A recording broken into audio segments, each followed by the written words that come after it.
இன்றே டவுன்லோட் செய்து உங்கள் ஃபேவரட் ஷோக்களை என்ஜாய் பண்ணுங்க. இல்ல இல்ல இல்ல விஜய், அது அப்பா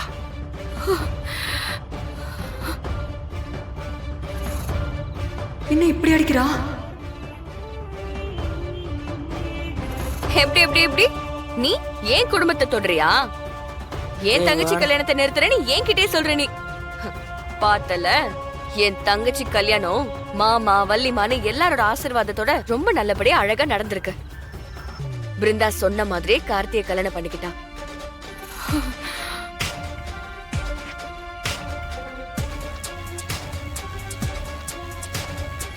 வீரா, இவளை இங்கேயே முடிச்சு விட்டுருவோமே. டேய், எதுக்குடா? இதுக்கு மேல இவ்வளவு அடிக்கிறது நமக்கு நல்லது இல்லடா. ஒரு தடவை 2 தடவை தோத்தா பரவாயில்ல, எல்லா டைமும் தோத்துக்கிட்டே தான் இருக்கா. இனி நம்ம குடும்பத்தை பழி வாங்கணும்னு நினைக்க மாட்டல.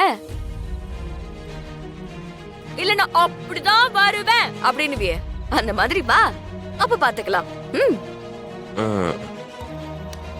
உங்க அப்பன் தப்பான எண்ணத்தினாலதான் அழிஞ்சான். நீயாவது குணத்துல தப்பி பிறந்திருப்பான்னு நினைச்சுதான் அன்னைக்கு உன்னை நான் வீட்டுக்குள்ளேயே அனுமதிச்சேன். ஆனா நீ அவனை விட மோசமா இருக்க. நீ செய்யற இந்த செயலுக்கான பலனை கடவுள் கண்டிப்பா உனக்கு கொடுப்பான். இங்க பாரு, கெட்டது ரொம்ப நாளைக்கெல்லாம் வாழாது. இனியாவது திருந்த பாரு, இல்லைன்னா அழிஞ்சு போயிடுவேன். நீ எதுக்கு பேசி நேரத்தை வீணாக்குற? என்ன சொன்னாலும் இவ மரமண்டைக்கு புரியாது. வெறி புடிச்சு அலைஞ்சிட்டு இருக்கா. எப்படியோ போய் தொலையட்டும். வீரா மாறா, 2 பேரும் வாங்க போலாம். அம்மா, நீ வா கார்த்தி. வாங்க போலாம். வர வழிமா போலாமா? விஜய், யாரதா பிளான் போட்டு வை, வர்றேன்.